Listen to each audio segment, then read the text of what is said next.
আপনারা যদি ওনাকে একটু সাহায্য করতেন। আমার ঘর দেওয়ার মতন কোনো পরিস্থিতি নেই, আমাকে যদি এই ঘরটা দিয়ে দিলেন না তাহলে আমার আল্লাহ উপকার হইল না। আমার ঘর নাই বেটা, বাড়ি নাই, কিছুই নাই। আমাকে ঘর দিলাম, খুশি হইলাম। আসসালামু আলাইকুম। বেশ কয়েকটি ঘরের আবেদন ছিল, কারণ যে এলাকায় একটা ঘর নিয়ে যায় সেই ঘর সুসম্পূর্ণ হওয়া আগেই দেখা যায় যে আশেপাশে অনেকেই এসে ঘরের চাহিদা নিয়ে দাঁড়ায় যে আমার একটা ঘর দরকার, আমার একটা ঘর দরকার। যাই হোক, ঘর দেওয়ার আগে তো তদন্ত করতে হয়। তো আজকে আর কয়েকটা ভিডিও আপনাকে দেখাই। আমার টিমের সদস্যদের পাঠিয়েছিলাম কয়টা ঘরের ভিডিও করে আনতে, দেখি তারা কি ভিডিও করে নিয়ে আসলো।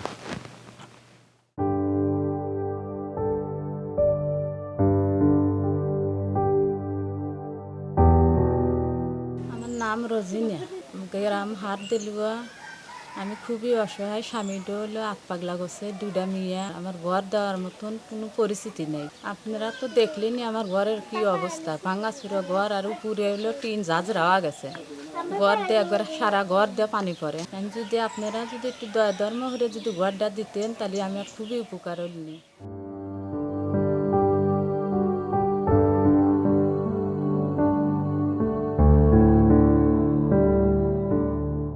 আমার নাম জিয়াসমিন, বাড়ি হার দেলুয়া। আমার মানে কিছুই নেই, আমি অসহায়। আমার স্বামী 10 বছর ধরে অসুখ। আমার স্বামী কিছুই কাজ করতে পারে না। এই বৃষ্টি বাদল আসতেছে, ঘর দুয়ার কিছুই নেই আমার। আমাকে যদি এই ঘরটা দিয়ে দিলেন না তাহলে আমার আল্লাহ উপকার হইল না।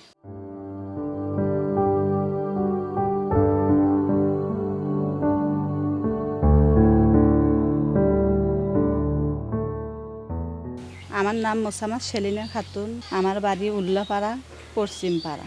আমার ঘরটা ভেঙে গেছে, ঘর দিয়ে ফুটো পানি পড়ে, সিমেন্টের খামগুলো ভাঙ্গা, নিচ দিয়ে ভেঙে গেছে, টিন বাইরে এনে সব দেখা যায়। আমার এক ছেলে 2 মেয়ে। ছেলে মেয়ে একই ঘরের মধ্যে থাকা অনেক কষ্ট হয়। ঘর দিয়ে পানি পড়ে, ঘরটা আপনারা তো দেখেই দেখলেন। মানে একটু যদি দয়া করে আপনারা গড্ড কী করা সেরে দেন তাহলে খুবই উপকার হবে।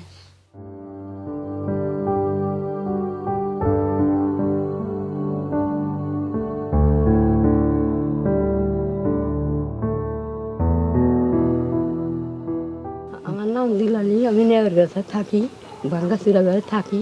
আমার ঘর নাই বেটা, বাড়ি নাই, কিছুই নাই। আমাকে ঘর দিলাম, খুশি হইলাম বেটা।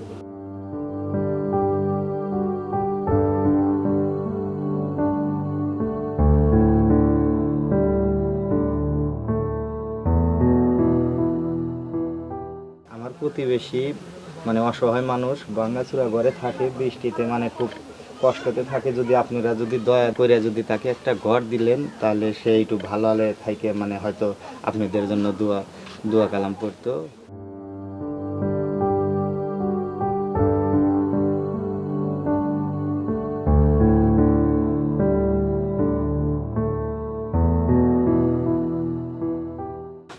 আমার নাম রহিমা খাতুন। আমার বাড়ি হলো পুকুর পাড়।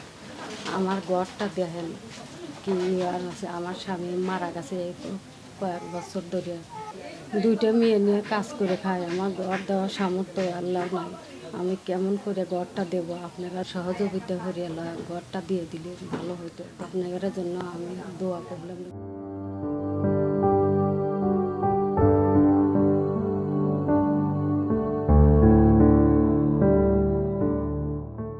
একেবারে নিঃস্ব মহিলা, কাজ না করলে আসলে ওনার পেটে ভাত যায় না। এখন একজন মহিলা মানুষ, সে নিজেও অসুস্থ, এভাবে কতই বা করা সম্ভব? তো আপনাদের প্রতি একটা বিনীত অনুরোধ, যদি একটু সহযোগিতা করতেন।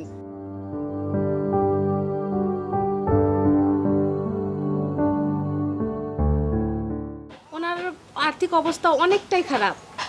পাড়াপড়শি আমাদের দাদি হয়, যখন এই দাদাটা মারা যায় তখন একটা পিচ্ছি বাচ্চা আর একটা ছোট মেয়েকে রেখে চলে গেছে। আমরা অনেক সাহায্য করতে চাই কিন্তু আমরাও তো পারি না, আমাদের তো হাতের ওই রকম অবস্থা না যে আমরা তাদেরকে দেখবো। আপনারা যদি ওনাকে একটু সাহায্য করতেন, ওনার ঘরটা যদি একটু মেরামত করে দিতেন তাহলে তো ওনার খুবই উপকার হতো। আপনাদের কাছে বিনত অনুরোধ, আপনারা প্লিজ ওনাকে একটু সাহায্য করুন, তাহলে উনি ওই বাচ্চাদের 2টা নিয়ে একটু ভাবে সচ্ছলভাবে চলতে পারবে।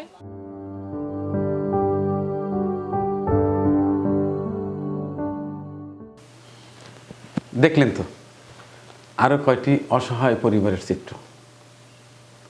এই ভিডিও দেখে অবশ্যই আপনাদের সুন্দর মতামত আমাদের জানান কমেন্টসে, যে কাকে ঘর দেওয়া যায়। আপনাদের পরামর্শ নিয়েই আমি ঘরের কাজগুলো শুরু করবো ইনশাল্লাহ। দেখা হচ্ছে পরের আরেকটি ভিডিওতে। আল্লাহ হাফেজ।